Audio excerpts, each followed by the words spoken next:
Bikin record. Ya, selamat pagi teman-teman. Sekarang tanggal 30 Oktober ya. 30 Oktober.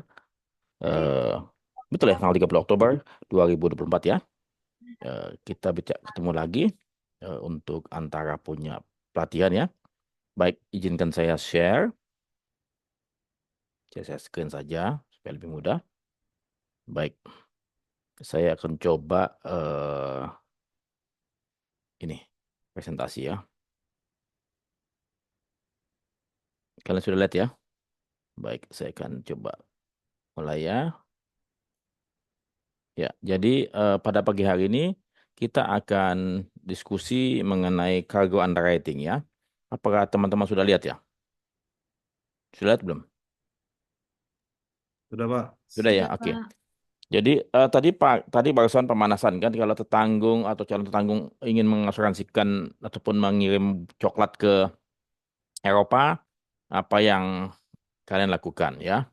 Jadi tentu sebagai seorang broker harus paham juga eh, pikiran, isi kepala seorang underwriter. Kenapa? Karena kita ingin memberikan penawaran kepada seeding company sehingga kita harus tahu apa yang mereka butuhkan. Oleh sebab itu, kalian harus tahu informasi apa saja yang perlu kalian tanyakan, kemudian kalian bisa presentasikan di depannya underwriter ya.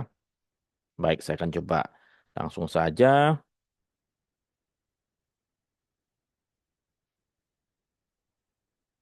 Nah, kita akan coba diskusi mengenai cargo dan packaging, kemudian conveyance, rute, coverage sama rate ya. Nah, cargo and packaging. Nah, eh, tadi kalian cuma tahu mengenai dia punya komoditi ataupun kargonya, ya.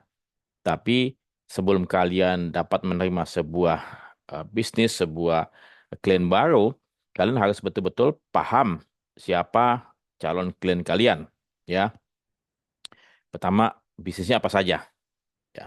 Dia apakah importir atau katakanlah cuman trading dia menggunakan bahan baku langsung sebagai factory atau sebagai transporter atau apapun ya kalian harus tahu apakah dia cuman bisnis itu saja atau ada bisnis yang lain. Kalian coba melihat dari kacamata yang jauh lebih luas, bukan cuma sekedar kargo saja. Ya, katakanlah kita punya nasabah yang elektronik, kalian mesti pahami dia elektronik apa saja. Apakah dia punya anak perusahaan atau tidak. Kemudian dia punya bisnisnya sejak kapan berbisnis. Ya, kemudian berapa volumenya, berapa transaksinya yang dilakukan setiap bulan, mungkin setiap minggu, ya, atau mungkin bahkan setiap hari. Kalian mesti tahu itu juga berapa nilai-nilai sekali shipment ya. Kemudian dia dia punya nasabah siapa saja kalau dia apa trading company ya. Kemudian apalagi katakan dia punya partner nggak asing atau tidak. Jadi kalian harus paham semua ruang lingkup bisnis dia ya, siapa dia ya. Kemudian kalian juga harus tahu dia punya role apa dia peran ya tadi sebagai owner kah atau transporter atau forwarder kah. Kalian mesti tahu. Kenapa? Karena di sini kalian harus dapat menetapkan nama tetanggung dengan benar ya. Jadi kalau kata dia transporter ataupun forwarders, maka nama tetanggungnya adalah nama transporter forwarders, QQ, nama owner. Ya, kalau yang menang asuransikan adalah transporter. Sehingga tidak terjadi dispute ataupun sengketa di kemudian hari. Itu yang kalian harus pahami ya. Kemudian berikutnya lagi adalah kalian harus apa? Kalian harus tahu. Kalian harus tahu dia punya kargonya, barangnya itu apa. Ya, tadi coklat ya. Nah, saya ingin coba cari tahu kalian punya pemahaman kalau kata barang tersebut coklat, kemudian apa klausulanya? Apakah yang sesuai? Klausul apa yang sesuai bisa dilekatkan, ya? Kemudian kalian harus tahu packagingnya apa. Kalian harus tahu apa? Dia punya karakteristik kargo itu sendiri, ya. Dia peka dengan apa? Sering terjadi klaim akibat apa? Sehingga kalian bisa menawarkan jenis kondisi coverage yang memang dibutuhkannya. Jangan sampai kal kargonya apa, kalian lekatkan klausula apa. Kan nggak matching. Ya, Jadi oleh sebab itu, ya sebab itu si Aris belum datang ya. Aris padahal yang pegang kargo ya. Oke, nggak apa-apa. Nanti Tanto yang bisa deliver. Ah, ini barusan Aris datang masuk ya. Oke. Jadi maksud saya, kalian sebagai broker, sebagai risk manager, harus paham betul-betul risiko apa yang dimiliki ataupun dihadapi oleh customer kalian. Ya, sehingga kalian harus tahu tadi coklat. Oke, saya terus saja selama ini kalau kita kerjakan ya kita pahami bahwa kita cuma lalu apa pakai ICC ABC doang kan. Itu yang katakanlah kita di kepala kita ya. Itu kan general cargo, general cargo. Kemudian kalau batu bara oh karena sudah ada batu bara kita tahu institut cold closes ya. Oke. Kemudian kalau katakanlah frozen food ya ada institut frozen food and meat apa goods gitu ya apa Institute Frozen and Meats Foods ya closes ya itu yang kita tahu tapi kalau yang lain coklat kopra dan lain-lain ada nggak nah jadi terus saja saya semalam bereksperimen ya bereksperimen saya ini saya buka semalam ya semalam tuh ya yesterday semalam ya ya selamat malam ya bolehkah saya meminta bantuanmu jadi kalian tolong pakai ChatGPT juga ya saya ingin mengetahui berapa jenis klausula klausul yang ada dalam asuransi pengangkutan barang maupun kargo insulasi yang tentu disesuaikan dengan jenis barang kargo yang diangkut. Misalnya jenis kargo tentu akan menggunakan institut kargo klausul A, B, C ya. Sementara kalau batu bara akan menggunakan institut call close ya. Saya percaya sangat banyak institut klausul yang ada di industri perasuransi internasional. Mohon juga referensi link agar saya bisa mengeksplor lebih jauh. Ya, kemudian si ChatGPT menjawab saya ya. Nah, disebutkan tuh ya asuransi pengangkutan ya disebut bla bla bla ya kemudian dia sampaikan lagi ada apa lagi ada institut commodity clauses ya jadi ada namanya institut commodity clauses lebih spesifik seperti institut core clause ya gitu loh nah kemudian ada lagi apa lagi sebutkan tuh jadi saya juga belajar dari ChatGPT kita coba itu ya kemudian ada namanya institut war clauses segala macam ini kan namanya institut war clauses kan ada war ada strike ya tapi kemudian saya coba minta lagi kepada dia katanya lagi, bukankah ada juga Institute Frozen Food Clauses 2017, Institute Frozen Meat Clauses 2018, dan masih banyak lagi Institute Clauses lainnya. Bisakah kamu mencarikan saya lebih banyak Institute Clauses dari dan sumbernya? Siapa yang mengeluarkan dan menerbitkan Institute Clauses ini? Bisakah kamu berikan linknya? Terima kasih. Jadi saya minta dia bekerja. Disebutkan ya. Ini sebutkan. Institute Clauses ya segala macam. Kemudian ada sebutkan lagi, clause ini direvisi dan mengatasi ketergantungan pada bukti kegagalan pendinginan, ya, selama 24 jam berturut-turut, ya, dan seringkali sulit diperoleh di lapangan. Perubahan ini memungkinkan perlindungan lebih luas untuk barang yang mengalami kerusakan akibat variasi suhu, ya. Nah, kemudian disebutkan lagi nih, ada namanya Institute Clause diterbitkan dan standarisasi oleh Lloyd's Market Association atau LMA bersama dengan International Underwriting Association di UK ya. Mereka bekerjasama dalam penyusunan klausula agar sesuai dengan kebutuhan industri asuransi internasional. Untuk referensi lebih mengenai setiap institut clause, Anda dapat mengeksplor lebih jauh di Lloyd's Market Association. Tadi semalam saya sudah sampaikan linknya ya. Atau melalui situs-situs hukum dan industri yang merinci versi terbaru. Jadi kalau katakanlah saya coba lihat ya, saya coba lihat ada LMA ya, disebutkan tuh ya, kargo curah ini namanya liquid bulk segala macam. Ya, disebutkan semua tuh. Nah, saya kalau coba lihat ya, saya akan coba lihat semalam saya eh apa sudah udah apa ya, sudah mencarikan kalian ya. Nah, di sini sebutkan bentar. Oke. Ini daily list ya, event list ya coba. Nah, jadi saya datang masuk ke apa? Masuk ke LMA Lloyds.com ya. Di situ ada namanya banyak sekali komoditi apa klausul-klausula ya. Ini baru satu ya. Saya sudah sampaikan linknya kemarin sama kalian.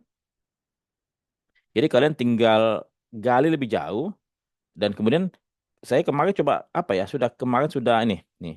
Ya saya akan coba sampaikan ini di copy saya sampaikan kepada kalian ya. Saya sampaikan pada kalian supaya kalian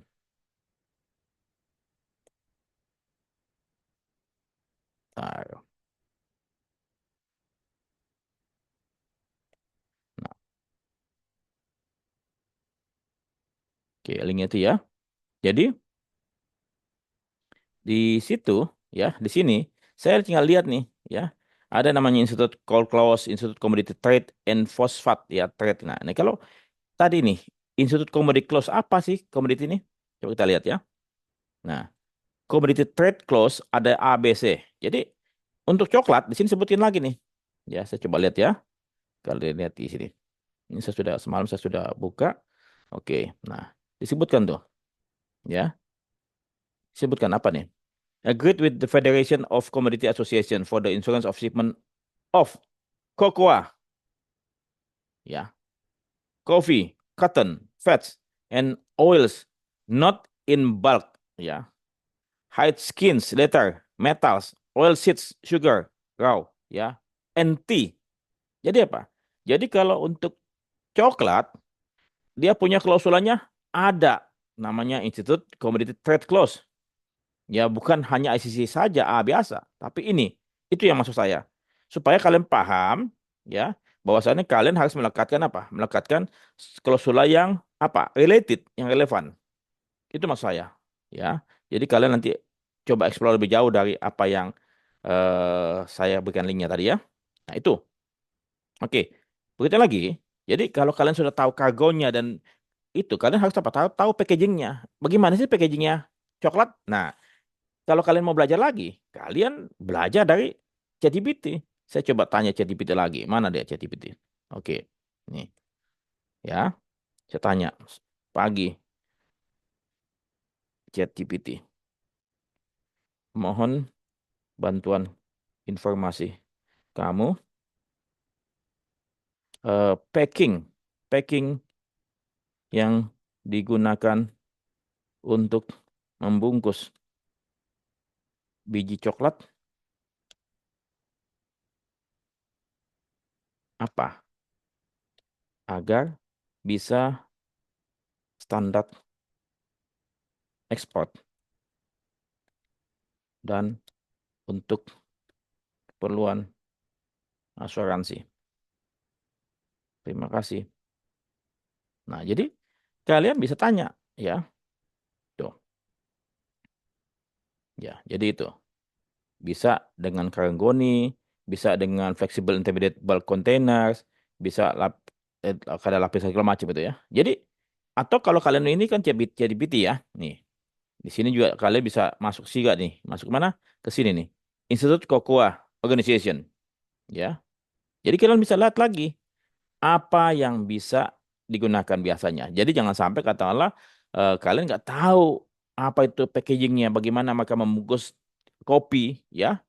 Jadi kalau kalian mungkin selama ini kalian tahu bahwasannya komputer bungkusnya gimana. Tapi kalau teh mungkin juga tahu lah. Itu masukin ke apa?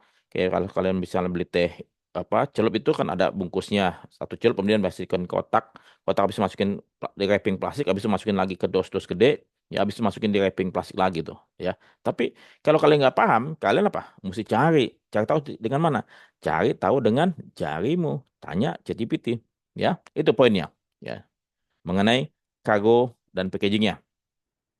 Baik. Kemudian kalian pun juga harus tahu ya, kan kalian harus tahu nih underwritingnya kan. Kalian harus tahu apa alat ininya alat angkutnya. Ya apa alat angkutnya? Seperti biasa kalian tahu alat angkutnya jenis ini. Tentu seperti biasa kalau kalian juga pernah kalau tidak salah saya juga sampaikan ya kargonya tidak bisa memakai sembarang kapal. Ya, jadi kapal tersebut tentu memiliki spesifik untuk jenis kargo tertentu ya. Tapi kalau misalnya untuk kargo general biasanya masukin kontainer ya, itu biasa. Tapi kalau kalau bulk kalau dia bulknya minyak ya ataupun cair ya ataupun gas itu pasti beda ya. Itu. Jadi maksud saya kalian cari tahu ya. Cari tahu kalian jangan sampai stuck. Kalau misalnya boleh jangan tanya orang dulu, tanya pada ChatGPT. Kalian saat ini sudah banyak informasi yang beredar di internet yang kalian bisa tanyakan ya itu. Kalau dulu pada waktu belum ada internet ya, saya selalu telepon teman saya selalu tanya pada teman saya ya jenis kapal ataupun saya baca clipping ya pada waktu belum ada ya cari buku hard copy semua. Nah, kalau sekarang kalian sangat dipermudah dengan adanya internet. Jadi kalian harus bisa lebih mampu daripada kami yang sebelum-sebelumnya tidak ada internet ya. Oke, rute.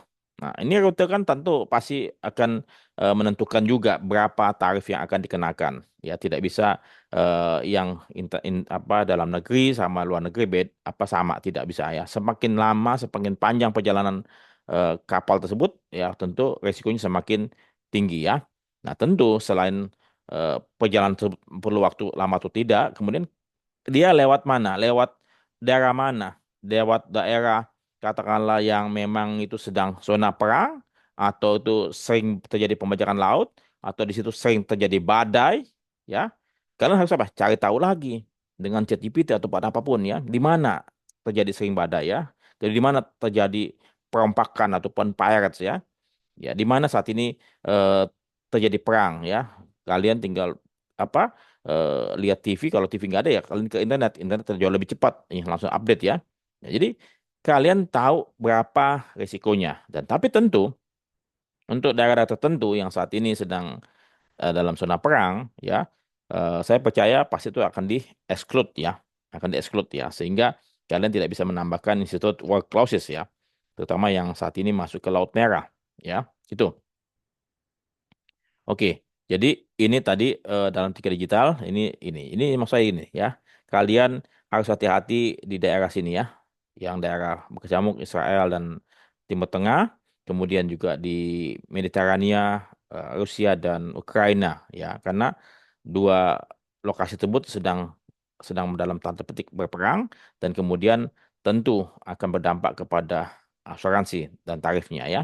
Oke, kemudian masuk lagi ke berikutnya. Nah, tentu tadi ya, kalian memang harus tahu tadi jenis kargonya apa sehingga kalian bisa lekatkan klausulnya apa. Ya, jangan sampai keliru. Khususnya yang di bagian teknik ya, harus betul-betul paham mengenai hal ini. Ya, tentunya juga bagian pemasaran jangan sampai asal ngoceh doang ya, harus paham juga, jangan sampai jualnya apa kemudian kamu ngebullshitnya apa gitu loh, sehingga tidak cocok ya.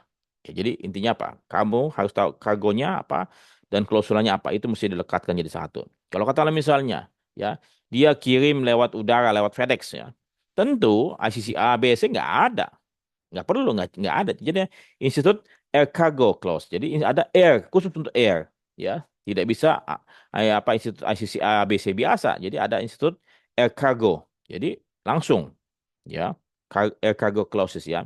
Langsung kalau Air Cargo Clauses itu cuma satu jaminannya adalah all risk. Ya, kenapa? Karena singkat, nggak ada tuh Air Cargo Clauses B dan C. Hanya satu. Institut Cargo Clause Air Cargo Clauses ya, cuma satu. Ya, coveragenya adalah all risk ya. Nah, yang tadi ini ya, kalian eh, ini linknya yang saya coba sampaikan pada kalian ya. Tadi yang LMA Lloyds ya. Nah, kemudian saya punya janji kepada kalian kan untuk dapat apa? Untuk dapat membahas membahas ICC ya, ICC A 2009. Oke, saya akan coba buka ya, saya akan coba buka ICC 2009. Oke. Oh, ini C, saya lihat A ya. Oke.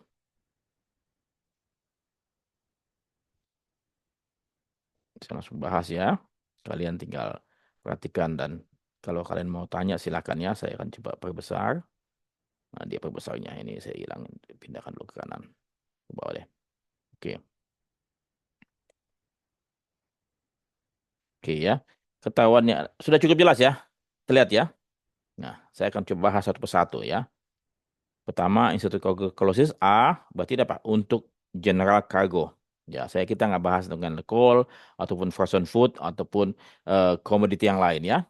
Nah, ini ini 1/1/2009 ya, 1 Januari 2009 ya, diterbitkan oleh LMA Lloyds ya. Risk covernya apa? Di sini disebutkan, this insurance covers all risk of loss of or damage to. Jadi, asuransi ini menjamin segala resiko atas kehilangan of loss atau kerusakan pada objek yang dipertanggungkan ya, kecuali yang disebutkan dalam pengecualian 4, 5, 6, dan 7. Itu. Jadi apa nih jamin? Semuanya. Ya, kecuali baca 4, 5, 6, 7. Itu poinnya. Ya, jadi yang dijamin apa? Tidak disebutkan satu persatu jaminannya, pokoknya semuanya. Ya, sepanjang tidak disebutkan 4, 5, 6, 7, maka itu dijamin. Ya, ini ICCA. Nah, kemudian di pasal 2-nya disebutkan ya bahwasannya polisi ini menjamin apa? General average. Kemarin general average adalah apa? Adalah suatu pengorbanan, suatu pembuangan, suatu tindakan yang dilakukan oleh pihak otoritas kapal dalam rangka apa? Mengamankan ataupun menyelamatkan eh, kargo dan kapal pada kerugian yang lebih besar, ya. Dan itu perhitungannya akan dihitung oleh General Adjuster ya. General First Adjuster, GA ya. Nah, kemudian eh, ditanggung apa enggak? Ditanggung, ini dijamin. Jadi perusahaan asuransi selain membayar kerugian kargo ya, kerugian kargo tersebut nanti ada tuntutan GA ya oleh perusahaan pelayaran ya, maka itu dibayarkan juga oleh perusahaan asuransi. Jadi perusahaan asuransi akan membayar dua. Nah, pertama untuk kargonya sama GA loss-nya ya. Nah, ketiga ada lagi namanya both to blame collision clause. Ya, jadi kalau katakanlah kapal tersebut tabrakan entah di laut lepas, entah di pelabuhan ataupun dekat-dekat pelabuhan, maka diwajibkan tuh ya kerusakan pada pihak lawan, pada pihak kapal lawan itu dibebankan kepada siapa? Kepada kapal yang dimuati ini dan kargo. Ya, jadi kalau ada tabrakan, ini bukan tindakan general freeze ya. Kalau general freeze kan tindakan yang diambil untuk menyelamatkan kan. Nah, kalau collision, tabrakan, kapal sama kapal, nah maka kapal yang ini baik kapalnya sendiri maupun kargonya itu bertanggung jawab terhadap kerusakan kapal lawan di sebelah situ. Ya, walaupun kargonya bilang kan bukan saya yang mengendarai ataupun yang menyetir kapal tersebut. Ini dalam maritime law internasional itu berbunyi demikian bahwa kapal ini dan kargo yang ada di sini bertanggung jawab terhadap kerusakan yang ada di lawan ini. Itu poinnya. Sehingga apa? Akhirnya perusahaan asuransi pun juga akan mengganti namanya both to blame collision clause ya. Ini jadi ada tiga jaminan dalam setiap ICC ya. Pertama dia punya kargonya itu sendiri, kemudian ada kerugian general freight ya. Kemudian ada collision. Itu yang dijamin dalam setiap polis ICC. Ya, itu pahami ya. Jadi bukan cuma order saja atas kargo. Kalau order saja atas kargo itu namanya particular average ya. Ingat tuh, particular average ya. Sementara dari yang dua general average, kemudian ketiga both to be loss ya untuk collision ya. Itu. Nah, kalian coba lihat ya. Ini kita pelajari untuk yang 4, 5, 6, 7 ya. 4 sampai 7 ya. 4 ini ada 7 item ya. Saya akan coba memudahkan kalian ya. Pertama, apa kata kuncinya? Di sini sebutkan willful misconduct. Artinya apa? Tindakan kesengajaan. Ya, saya garis bawahi saja. Ya, saya garis kuning ya. Oke, ini willful misconduct. Tindakan kesengajaan daripada tertanggung. Itu dikecualikan. Yang kemudian kedua adalah ordinary.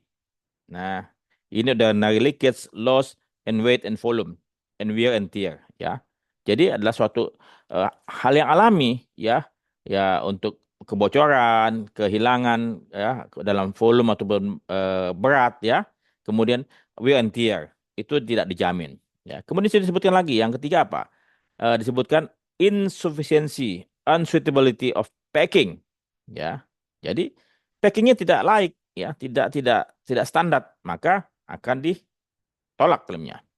Yang keempat adalah sebutkan inherent vice, sifat natural barang itu sendiri ya.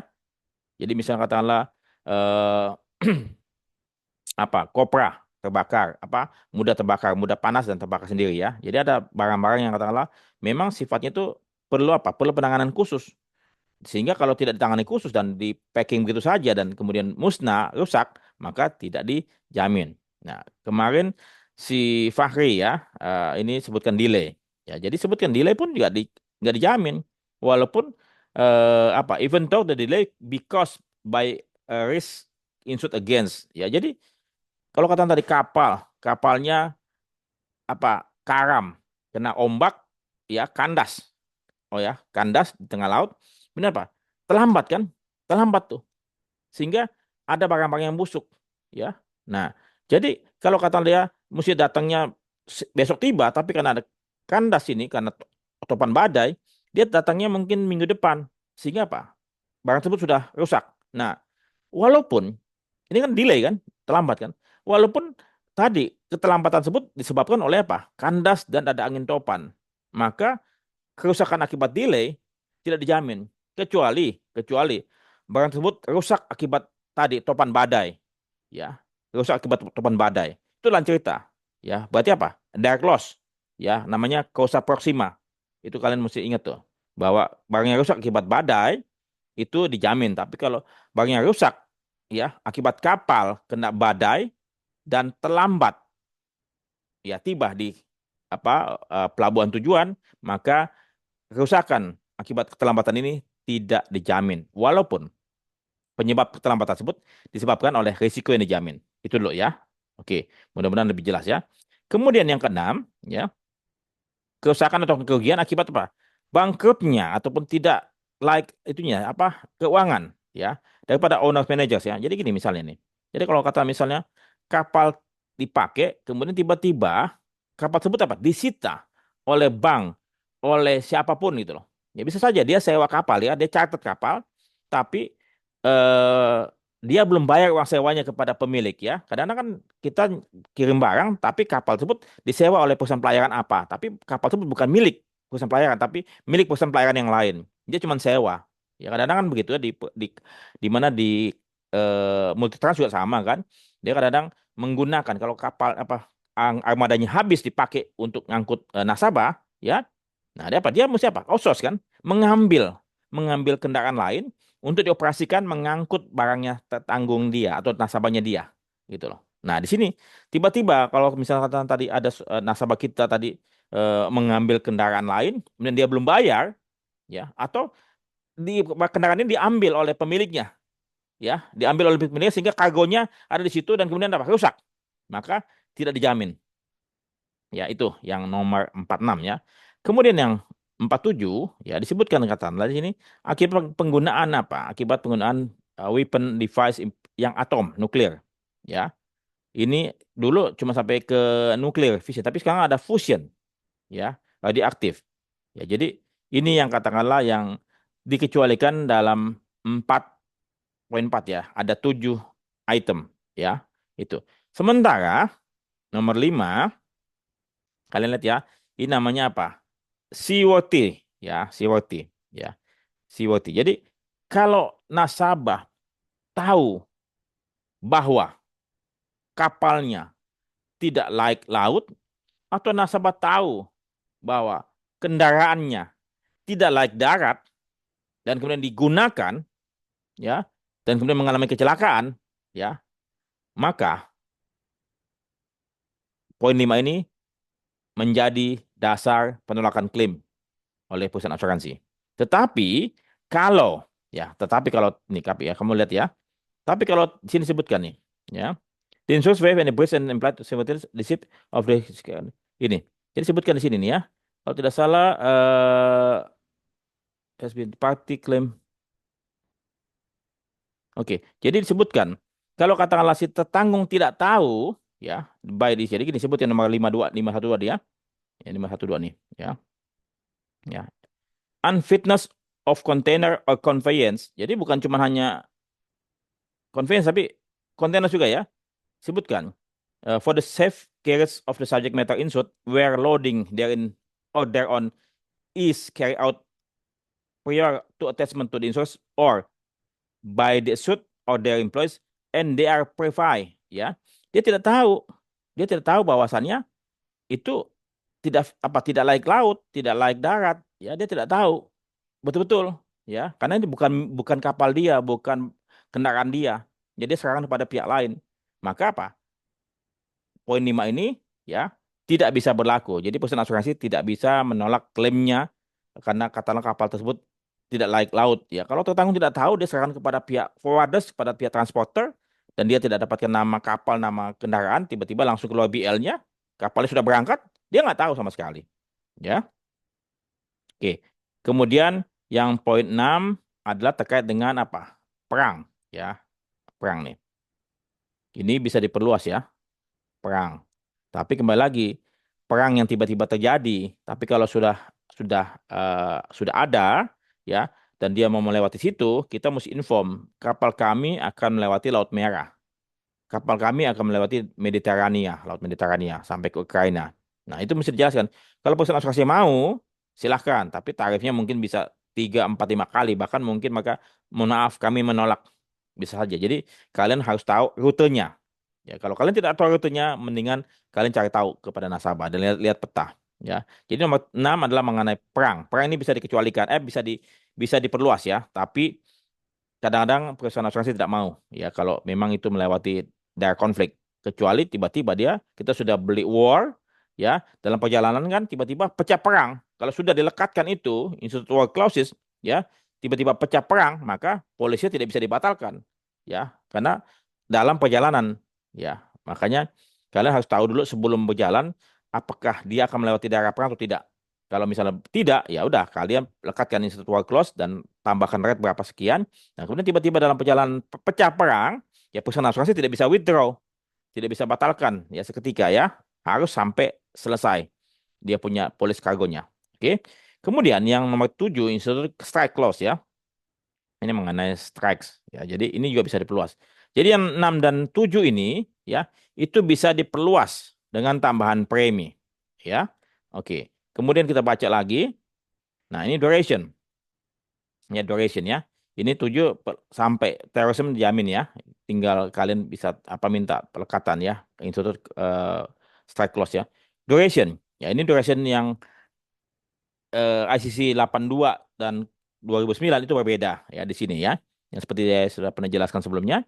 Disebutkan ya, subject to clause 11 below, the insurance attached ya. The insurance attached from the time being subject matter insured is the first move in the warehouse or at place of storage name in the contract of insurance for the purpose of immediate loading into or onto the carrying vehicle or other conveyance for the commencement of transit. Nah, di sini kelebihannya ICC 2009 ya. Kenapa? Karena dia mulai efektif on semenjak barang yang diasuransikan bergerak pertama kali di tempatnya di dalam gudang.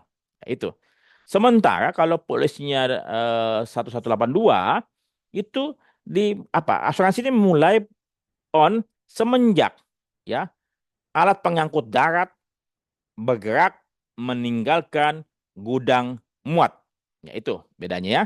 Kalau ini enggak langsung semenjak itu. Nah, jadi kalau katakanlah misal kalian lebih luas mana? Lebih luas ini ICC 29 ya. Nah, sehingga begini, ada banyak kasus ya. Kadang-kadang tertanggung muat barangnya ke atas kendaraan. Tapi karena sudah malam, truk tidak berangkat, belum berangkat. Besok mau berangkat ya. Nah, kalau dia belum berangkat dan nginap, atau bahkan mungkin saat sedang muat dan terjadi kebakaran, ya, ini polis lama 1182 itu nggak menjamin karena kendaraannya belum bergerak meninggalkan gudang muat, ya. Ya, jadi karena masih dalam proses muat, terjadi kebakaran tidak dijamin dalam polis lama. Sementara ini sudah dijamin ya. Jadi semenjak pergerakan pertama. Oke. Sementara yang lain-lainnya sama ya. Lain-lain sama nih ya, terminates ya. After apa? After at the final ya. At the final warehouse ya. Ini sama semua. Kalian bisa baca ya. Jadi itu perbedaan utamanya. Kemudian termination of contract ya, bahwasannya kontrak ini bisa kapan berakhirnya ya, ini sama ya, bisa lewat dari klausula 8 tadi bahwa klausula akan berakhir, atau ya, atau atau subject matter insured is sold ya and delivered at such port of place or unless otherwise specifically agreed ya. Jadi katakanlah misalnya barang tersebut sudah dijual di tengah perjalanan ya, tengah perjalanan sudah jual ya, kemudian tetanggungnya sudah nggak mengirimkan polis lagi ya, ataupun katakanlah itu kalau dalam negeri sudah dijual selesai. Jadi bisa saja sudah dijual tapi barangnya belum tiba di lokasi. Itu bisa saja. Tapi mesti kalau katakanlah misalnya ternyata atau until expired date arrival subject matter di spot yang nomor 8 tadi ya. Nah, atau di sini disebutkan if subject matter insured is forwarded with the said period 60 days and the intention to the destination name in the contract to any other destination until, jadi sama juga nomor 9 nomor 8 kurang lebih hampir sama. Jadi dia kapan kontrak ini berakhir. Ya, kita nomor letter 8 atau kapal tersebut sudah tiba dan 60 hari sudah berlalu dan kemudian belum selesai, belum dikirim, maka itu akan berakhir. Di nomor 8 Anda lihat ya. Oke. Kemudian change of voyage ya. Kalau katakanlah kapal tersebut berubah, katakanlah misalnya dari Jakarta ke Jepang, tiba-tiba berubah ya karena mungkin kapal ini entah katakanlah sedang mengalami badai atau gimana, kita coba lihat ya. Where after attachment of the insurance, this decision is changed by the issued, oh dirubah by the issued ya, dirubah ya. This must be notified. Jadi kalau misalnya terjadi perubahan perjalanan ya, dirubah oleh tertanggung, maka harus diinformasikan kepada tertanggung, pada penanggung ya. Apakah kondisinya bisa diteruskan apa tidak? Kalau enggak, dia merubah ya, tidak dia merubah, tidak ada pemberitahuan kepada penanggung, maka kita akan kembali ke 81 ini ya. Artinya apa? Polisi akan terminate. Ya, kalau dia berubah, misalnya dari Jakarta Frankfurt, ternyata nggak jadi Jakarta ke Amerika, ya gitu loh. Itu berubah lagi semuanya. Ya, perusahaan asuransi bisa saja menolak untuk mengadakan endorsement. Ya, oke. Sekarang masuk ke claims ya, ke claims. Oke. Nah, di sini sebutkan ya, tidak ada jangka waktu untuk melapor klaimnya. In order to recover under this insurance, the insurer have must have insurance interest. Artinya apa? Dia mesti memiliki kepentingan dengan apa? Dengan dokumentasi bahwa kamu memang betul-betul sebagai pemilik. Mana dokumen kepemilikan kamu? Kalau tidak, maka tidak bisa. Makanya di sini sebutkan ya, at the time. Ya, at the time. Jadi dia mesti punya insurance interest at the time of the loss. Makanya insurance interest itu pada asuransi marin harus ada pada saat klaim, pengajuan klaim. Kalau asuransi jiwa pada saat penentuan polis ya itu harus ada inception ya kalau kargo harus ada pada saat klaim sementara untuk asuransi lain itu harus ada pada inception dan harus ada pada saat klaim ya kayak motor vehicle inception harus ada dan pada waktu terjadi klaim dia harus ada oke nah disebutkan lagi subject to the clause 11.1 the insured shall entitled to recover for insured loss occurring during the period covered by insurance notwithstanding that loss occurred before the contract of insurance was concluded ya. Jadi kalau ternyata dia punya kerugiannya ataupun kerusakannya terjadi sebelum polis ini efektif, maka kerugian yang ada sebelum inception maka itu tidak dijamin ya. Nah, ini before. Jadi that the loss occurred before the contract of insurance was concluded ya. Ya. Ya, jadi unless they should aware the loss insurance were not ya. Unless kecuali tertanggung tidak tahu bahwa memang ada terjadi kerugian. Jadi kalau tertanggung tidak tahu, maka bisa dijamin. Tapi kalau tertanggung tahu bahwa itu sudah terjadi kerugian, maka tidak bisa dijamin. Oke. Nah, itu di dalam. Tapi berapa lama dia mesti waktu pelaporan tidak ada waktu pelaporannya. Nah, forwarding ini sampai berapa? Kalau tidak sampai 19 ya. Oke, 19 ya. Oke. Kita baca sampai 12 ya. Forwarding charges-nya itu di sini ada jaminan ya. Where as a result of operation of the risk cover by insurance, the insured transit is terminated ya at the place at the port or place other than the which the subject matter insured cover under the insurance. The insurance will reimburse ya. The insurance will reimburse the insured for any extra charges properly reasonable. Jadi artinya apa? Perusahaan asuransi akan membayar. Ya, jadi ada selain tadi 3 biaya, tadi ada all risk, ada general risk, ada collision. Di sini ada lagi forwarding charges. Ya, jadi perusahaan asuransi akan mereimburse kepada tertanggung atas biaya-biaya any extra charges properly yang pantas, yang logis, ya dan beralasan yang terjadi pada saat apa unloading, storing, ya and forwarding, ya itu dijamin, ya. Tapi kemudian disebutkan klausul 12 ini which not apply to general affairs, ya tidak bukan masuk dalam general affairs ataupun service charges, ya tidak masuk, oke. Dan kemudian sel subjek lagi 4567, ya kalau misalnya masuk situ ya tidak dijamin. Asal apa lagi? Shall not include uh, charges arising from the fault, negligence, insolvency, financial default of the insured. Jadi itu tidak dijamin. Ya, jadi ada tambahan jaminan.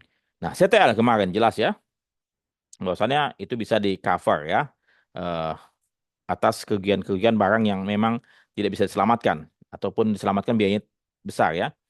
Increase value. If any increased value insurance is effective by the assured, subject matter insured and under this insurance agreed value.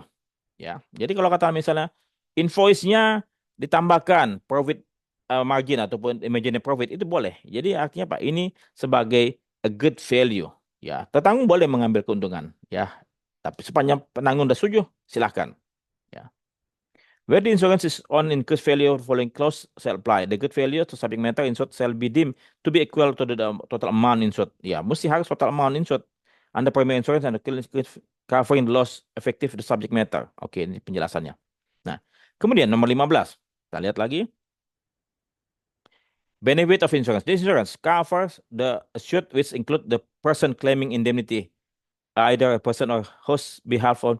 Jadi mengcover tertanggung which includes the person claiming indemnity either as the person by on whose behalf of the contract of insurance was effective or assigned. Jadi bisa bisa orang tertanggung ya. Ya, jadi tapi tidak bisa diperluas. Shall not extend to the carrier ada belly kecuali kita tetap nama tertanggungnya, carriernya disebutkan ya. Ini nama carriernya disebutkan di di awal polis ya. Jadi nama transporternya QQ nama tertanggung. Ya, itu benefit of insurance ya. Kemudian disebutkan lagi. Ini disebutkan bahwasannya ada duty of assured. Jadi pastikan baik-baik ya bahwasannya tanggung mengalami klaim dan kemudian dapat tertanggung wajib meminimasi loss ya. Semua jenis asuransi punya kewajiban seakan-akan barang tersebut tidak diasuransikan ya.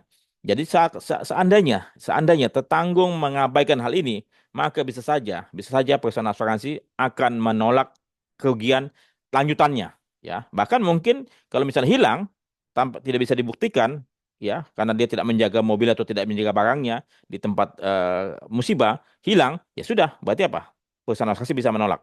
Makanya oleh sebab itu kalian sebagai broker harus menjelaskan bahwasannya tertanggung harus memiliki kewajiban minimizing loss bila mana terjadi kerugian apapun jenis asuransinya ya.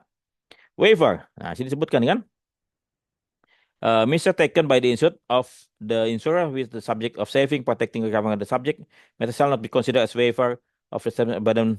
Oke, ini apa nih? Coba nanti tolong Tanto lihat baca waiver apa nih? Penghapusan, penghilangan ya. By the insured, taken by the insured or the insurers be with the object saving, ya, protecting. Oke, saya miss ya. Coba nanti kalian baca lagi. Apa artinya? Avoidance of delay. In this condition of the insurance that the assured shall act. Nah, jadi si tertanggung harus wajib melakukan tindakan-tindakan yang reasonable ya untuk apa? Untuk supaya tidak terjadi keterlambatan segala macam. Jadi act with reasonable defects in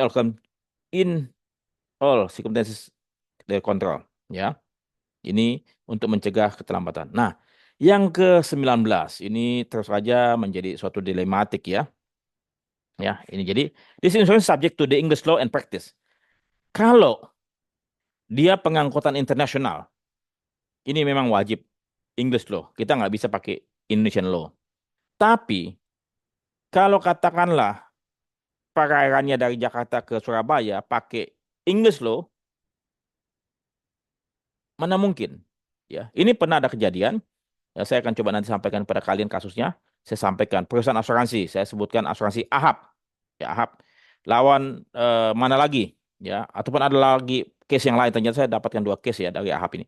AHAP ini punya suatu tanda petik ya, suatu kecenderungan ya, bikin polis marine cargo ataupun marine hull ya, ada English law, tapi kemudian pada saat terjadi klaim dia menolak pembayaran klaim tuh, menolak klaim tersebut dengan alasan apa? Bahwa polis yang diterbitkan olehnya itu pakai English law, sehingga English law ini tidak boleh memakai hukum Indonesia, tidak boleh disidangkan di Indonesia.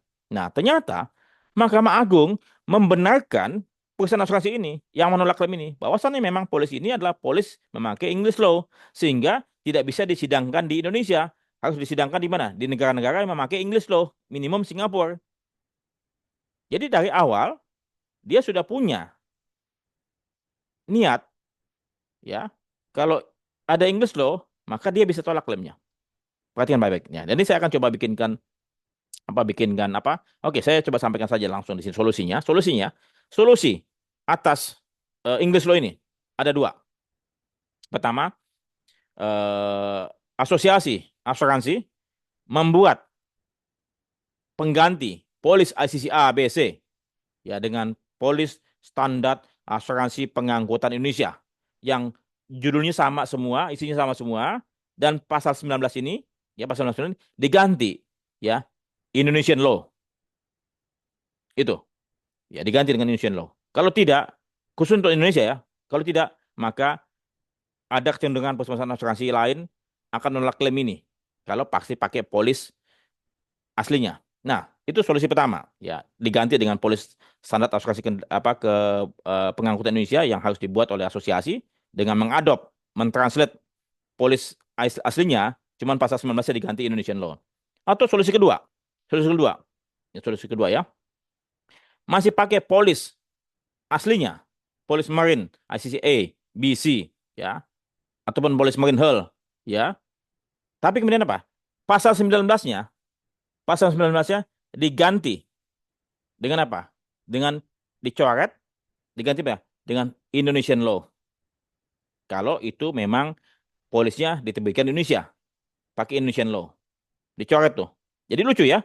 Polis Marine Cargo, ICC ABC, 19-nya dicoret pakai Indonesian law. Ya Indonesian law. Kenapa? Karena ada tadi perilaku-perilaku perusahaan asuransi yang mohon maaf, double ya. Yang ketiga, katakanlah tidak perlu diganti dengan nomor 19 dengan Indonesian law. Yang ketiga apa? Asosiasi dan otoritas ya akan dan harusnya apa? Memanggil BOD perusahaan asuransi yang menolak klaim ya dengan memakai dasar ini bahwa polisinya dia yang dikeluarkan adalah English law, maka tidak boleh disidangkan di Indonesia. Ini kan namanya double. Maka otoritas harus memanggil BOD-nya ya dan kemudian apa? Fit and proper test-nya mesti dicabut BOD tersebut. Ini BOD yang otak-otak double semua nih. Ya.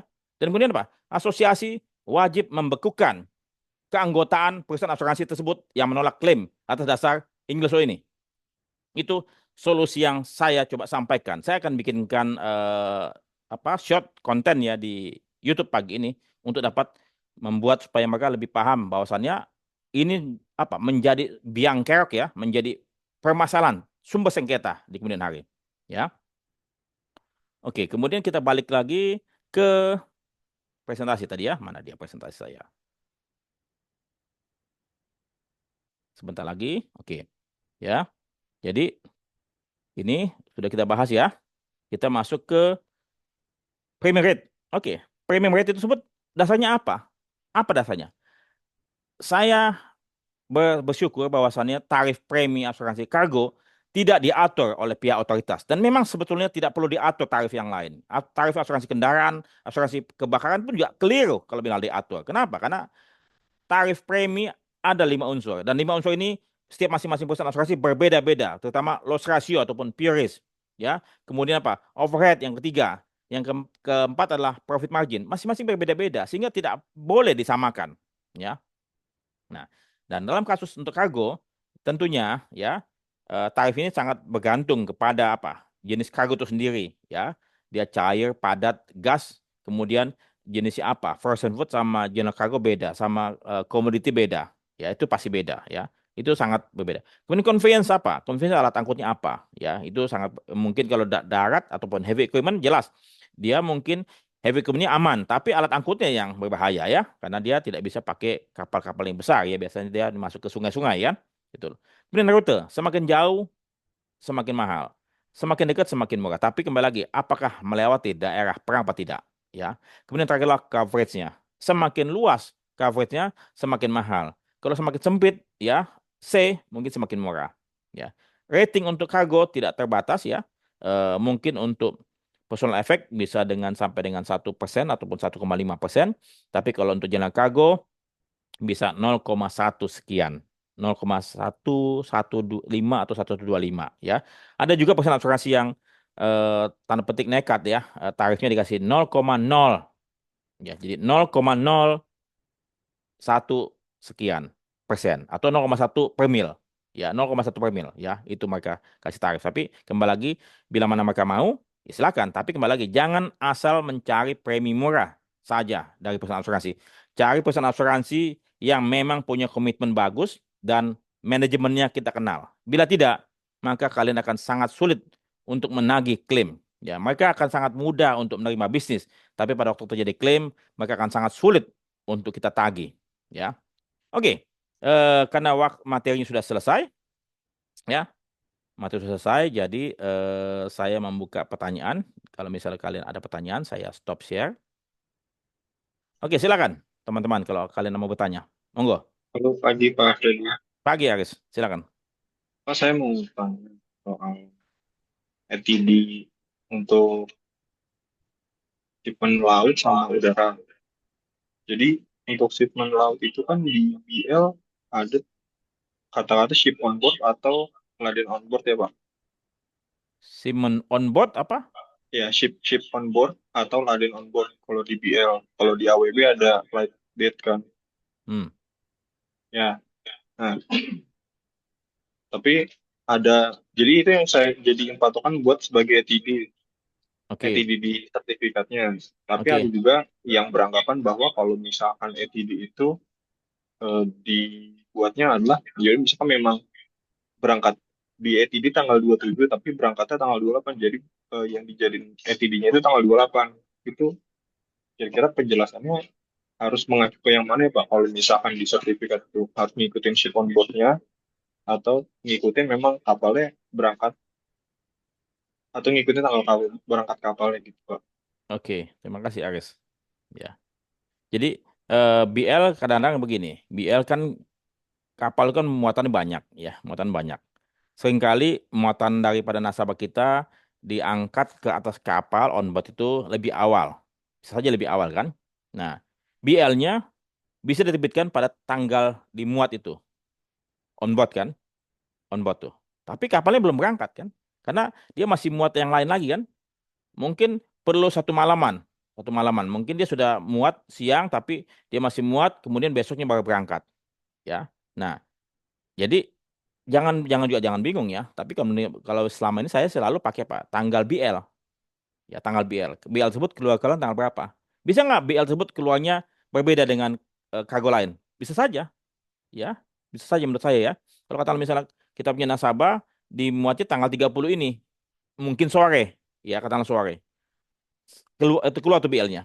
Tapi kemudian kapalnya belum berangkat, kapalnya masih muat lagi. Kan kadang-kadang muat kapal tuh 24 jam kan, tidak bisa nggak berhenti ya. Kayak kayak kita pegawai pegawai kantoran jam 5 tank selesai kan, tapi kuli pelabuhan dan di itu di Tanjung Priok tidak pernah berhenti. Dia akan muat terus. Ya, kenapa? Karena kapal hanya dikasih waktu sekian lama. Kenapa? Karena itu ada demurrage, biaya sandar. Ya, biaya sandar. Jadi itu kuli ganti-ganti. Kalau yang capek ya sudah selesai ya, punya kerja 8 jam shift ganti ya. Jadi terus menerus ya, nggak pernah berhenti Tanjung Priok ya. Nah, sehingga mungkin saja kapal kita apa kita punya BL hari ini tanggal 30. Tapi kemudian karena masih muat barang-barang yang lain, kapalnya baru berangkat tanggal 31 atau mungkin tanggal 1 November atau lebih mungkin pokoknya beda satu malam lah ya. Nah, jadi pakai yang mana? Ya pakai tanggal BL aja, BL-nya dikeluarkan kapan? Itu. Begitu Aris. Ya Pak, jelas Pak. Nah, tanggal BL ya. Tapi kalau misal kamu mau lebih jelasnya, tanya perusahaan asuransi. Lo maunya tanggal berapa? Gua bagusnya, tapi setelah tanya, kamu tegaskan by email ya. Ya, supaya nggak ada kekeliruan ya. Jadi, kita tidak punya intensi untuk membohongi siapapun. Ya, supaya ini clear dan jangan sampai terjadi dispute. Kok lu tanggal sekian? Gue tanggal BL-nya nih. Ya, tanggal BL-nya segini. Jadi, pakai patokan sebagai tanggal BL saja. Ya, walaupun di atasnya disebutkan onboard tanggal berapa, tapi mungkin dimuatnya hari ini, tapi BL-nya baru diterbitkan besok karena mungkin perusahaan pelayaran kan menerbitkan BL-nya tuh sekaligus kan, enggak satu customer bikin enggak, tapi sekaligus sudah buat semua baru. Jadi ada bagian kapal, ada bagian administrasi di perusahaan pelayaran yang membuatkan BL tersebut gitu. Gitu. Jadi kita pakai tanggal BL saja. Begitu, Aris. Oke. Ada yang lain dari yang bertanya? Silakan. Pak, tambahin dikit aja Pak, buat Monggo. yang tadi Aris. Nah, silakan. Itu di BL kan memang ada term and kondisi sama hukum-hukum yang dipakai ya. Kalau emang Ya, di belakangnya. iya belakangnya Ya, term ya, kondisi terus Inggris law atau apa kan. Ya. itu sebenarnya harus sama-sama BL. Tapi nanti kalau memang ada apa-apa ke depan, itu harus sinkron semua tuh, berita acara sama BL. Terus nanti kalau ada laporan kecelakaan kapal itu harus ada BL juga. Jadi itu mesti sama Hmm. gitu. Jadi kalau memang beda sama BL-nya, ya bakal dispute ke depan mungkin kali. Begitu Ya. kali ya Pak. Ya. Ya. Jadi Karena ada memang ada tanggal hukum tanggal BL aja. hukum yang berlaku di BL juga. Ya, itu untuk recovery subrogasi ya. Ya, thank you Pak. Ya, thank you, Tok. Oke. Ya, jadi untuk memastikan ya kadang-kadang kalau menurut saya pengetahuan saya ya pengalaman saya itu tanggal keberangkatan atau tanggal ETD-nya ya kan namanya ETD estimate time departure ya ada namanya estimate ya jadi tidak harus eh benar namanya estimate sama juga ETA estimate time arrival. Ya, jadi plus minus 1 2 hari lah. Ya, jadi itu benar masih bisa diterima. Ya, jadi nggak pernah ada kalau begitu mesti ada tanggal berangkat kapan, kemudian jam berapa. Ini kadang-kadang ya namanya eh, suatu hal yang tidak pasti di pelabuhan ada beberapa dokumen mungkin yang belum siap, mungkin ada suatu eh, apa tiba-tiba ada kecelakaan atau apa yang bisa saja itu bergeser atau berubah ya intinya apa tertanggung menyampaikan apa adanya dan tidak melakukan suatu apa fraud ataupun penyembunyian fakta ataupun data karena tidak ada gunanya juga kita menyembunyikan data ya akan ketahuan juga kok karena dokumen tersebut adalah diterbitkan oleh pihak ketiga bukan pihak tertanggung begitu terima kasih itu terima kasih Aris ada lagi tambahkan teman-teman oke ada Terus Pak, ya oh silakan Us Pak, coba misal untuk frozen food nih Pak, ah kargo ke frozen food kan dinyatakan klaim atau rusak itu kalau chillernya mati terhitung 24 jam ya Pak. ya Ternyata ini nggak mati Pak, ah hidup, tapi suhunya nggak stabil.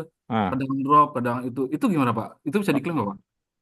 Oke, kalau gitu coba nanti kita lihat ya. Nggak apa-apa ya, satu case lagi ya. Saya akan coba share. Ya, mohon sabar bersahabat dulu ya. Saya akan coba lihat ya, akan lihat. Kita akan coba bahas mengenai apa di sini. Institut Frozen Food. Mana dia? Nah, ini saya sudah tadi semalam saya coba kirim kepada kalian tapi kok ini mungkin karena berat kali ya. Saya akan coba masukin ke ini deh, kapan ke Google Drive ya. Nih, Institut mana? Frozen. Mana dia? Commodity War. Mana dia? Oke. Frozen food. Atau saya ambil langsung aja dari sini deh. Tahu ya. Oke. Institute Frozen Food Close 2017. Oke. Mana dia? Oke. Ini ya.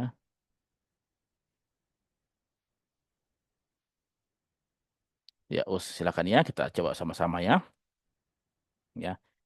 Cover all risk ya. Cover semuanya. Sama nih ya. Ini frozen food atau chill food ya. Oke, kemudian ada general phrase, kemudian ada above forbidden clause, kemudian ada pengecualian di sini kan. Misconduct ada 4 sampai 7, tapi ada laman lagi nih. Ya, 8 nih, 8 dan 9 nih ya. The employees sustainable practice. Oke, ini ada kerusakan-kerugian yang di mana cool place ya, tidak sesuai. Kemudian nah ini ada juga tapi kemudian ada 24 jam kan? Nah, kalau di sini berarti apa? Kalau di sini kan jelas nih. Loss or damage or expenses arising from any failure of the assured or their employees to take all reasonable precautions to ensure that the subject matter insured escape ya. Jadi kecuali tertanggung tahu nih ya. That the subject matter is insured is kept disimpan dalam kulkas ya yang pantas ya itu. Nah, kalau dia menyerahkan kepada siapa? Kepada pihak ketiga, pihak transporter, bukan dia yang mengangkut sendiri, maka berdasarkan ini dia bisa dijamin. Tapi kemudian kembali lagi, apakah dia tahu nggak? Kalau tetangga nggak tahu bahwa itu mesinnya rusak dan segala macam bisa saja dijamin, ya. Nah, di sini kecuali ada tambahan 24 jam lagi sebentar. Ya, di sini nggak ada forwarding charge sama semuanya. Sama semua benefit officer sama semua tadi. Oke. Kemudian sebentar sini. Ada 24 jam. Ya. 24 hours. Nah, sebentar. Tadi ada 24 hours nih. Ya. Oke. Di sini ada 24 hours. Breakdown ya. Tapi ini 2017. Oke, 2017 dulu ya. Tadi, oke, 2017 nih. Ya. Ini, nah, ya. Nih, 24 jam breakdown ya. Harus ada breakdown. Nah, kemudian breakdown not less. Ya, not less. Ya, ini. Ya, kemudian, nah, jadi si apa Us bilang tidak mati mesinnya, kulkasnya nggak mati, tapi mesinnya kulkasnya nggak stabil. Maka apa? Dari sini, artinya apa? Tidak dijamin kan? Gitu Us, tidak dijamin. Begitu Us, ya, Iya baik Pak. Berarti ya, harus mati berarti ya Pak? iya. Kalau bisa dimatiin aja mesinnya. Ya Iya toh, Pak. silakan toh, silakan toh. Pak, ini di MOP kita itu ada Ah, endorsement Institute Frozen Food Clause A. Nah, ah, itu ditambahin sama Allianz mungkin ya. Institute Frozen Meat Clause A 24 hours breakdown. iya, Non-suitable or for seal, cool, and fresh milk. Jadi harus 24 jam itu breakdown. Mau iya. itu rusak atau uh, unstable itu tetap harus 24 jam dulu baru dikatakan bisa Betul, klaim betul, gitu. betul, itu betul. Itu di apa namanya di Tambahan, MOP gitu. dilekatkan. All of a client. Ya, betul. Jadi gini, saya mau coba apa ubah sedikit saya punya tadi pernyataan bahwasannya mesin tersebut bagus, mesin tersebut bagus ya. Tiba-tiba ada breakdown, ya entah dia mati total atau mesinnya nggak stabil, ya nggak stabil. Tapi 24 jam dulu nih, ya. Ya, tapi sebelumnya itu mesinnya oke, ya. Tapi kalau dari awal sudah tidak oke mesinnya, itu nggak dijamin. Itu poinnya. Berarti apa? Mesinnya dari awal oke, tapi tiba-tiba di tengah perjalanan, entah namanya ya alat elektronik ya ataupun alat elektrik ya, bisa saja dia punya suku cadangnya ataupun bagian-bagian tertentu mampet atau gimana rusak, ya dia punya suhunya bisa tidak stabil dan kemudian apa? Merusak. Tapi dari breakdown ini dia bisa mematikan mesin tersebut atau tidak stabil atau apapun, ya namanya breakdown ya. Kemudian apa? Mesinnya apa ogah-ogahan hidup gitu loh. Dan kemudian apa? Merusak frozen food ataupun meat yang ada di sini, tapi apa harus 24 jam itu dulu. Ya, tidak ada ini. Jadi consecutive lock hours ya, berarti apa? Terus 24 jam gitu loh. Begitu. Terima kasih Tanto tambahannya tuh. Begitu Us ya. Oke Pak. Oke. Pak satu Oh, lagi nih Pak. boleh silakan Us. Ini itu kan ICC A82 sama ICC A2 2009. Ah, Kalau yang posisi 82 itu ada perluasan loading unloading, apa itu udah aman Pak? jadi gini. Jadi gini ya. Karina masih dengar kan Karina ya? Ada Pak Jadi standby Pak. jadi gini, pada waktu zamannya Pangki, ya, itu saya sudah buatkan suatu klausula loading unloading, didetailkan ya, didetailkan, ya, diperluas itu ya, didetailkan, ya. Jadi from first move, ya, until last move itu, ya. Jadi ada berapa paragraf itu. Nanti minta sama Karina, kalau enggak nanti kalau misalnya itu kamu coba kontak Pangki, kalau tidak mestinya ada, ya. Jadi apakah katakanlah lebih luas mana? Ya, sebetulnya eh, aslinya lebih luas 2009 aslinya ya. Tapi kalau kata bisa 2082 ya dilekatkan tadi loading loading unloading yang lengkap ya. Yang lengkap detail itu ya sebetulnya sama aja. Ya sama aja. Begitu. Gitu ya, sih kurang lebih sama saja untuk durationnya. Untuk coverage juga sama saja. Begitu. Begitu ya, Uus ya. Oke Pak. Oke. Jadi Karina, kamu nanti tolong kasih ke Uus ataupun ke Tanto ya wording loading unloading ya yang pernah saya buatkan sama Pangki itu from first move until the last move for the intention to storage ya the last apa di dalam gedung apa gedung tempat tujuan itu ya Karina ya. Iya, Pak. Ya, kalau misal kamu nggak jelas, nanti kamu kasih ke saya coba lihat apa betul apa enggak gitu. Ya, setahu saya mestinya ada, ya, Karina ya. Oke, terima kasih Karina. Oh, terima kasih. Terima kasih Tanto. Oke, saya pikir Anda sudah 8.39 ya. waktu saya sudah cukup. Jadi terima kasih banyak teman-teman semua. Ya, jangan berhenti untuk belajar. Karena dengan belajar kalian punya kompetensi tetap terjaga dan bisa di-upgrade ya. Begitu teman-teman. Terima kasih banyak. Sampai Terima jumpa kasih minggu banyak, Pak. depan. Ya, Sehat makasih Pak. selalu ya. Makasih. Terima Mari. kasih, Makasih, Pak. Pak. Selamat Terima kasih, siang, mari. Pak. Yuk.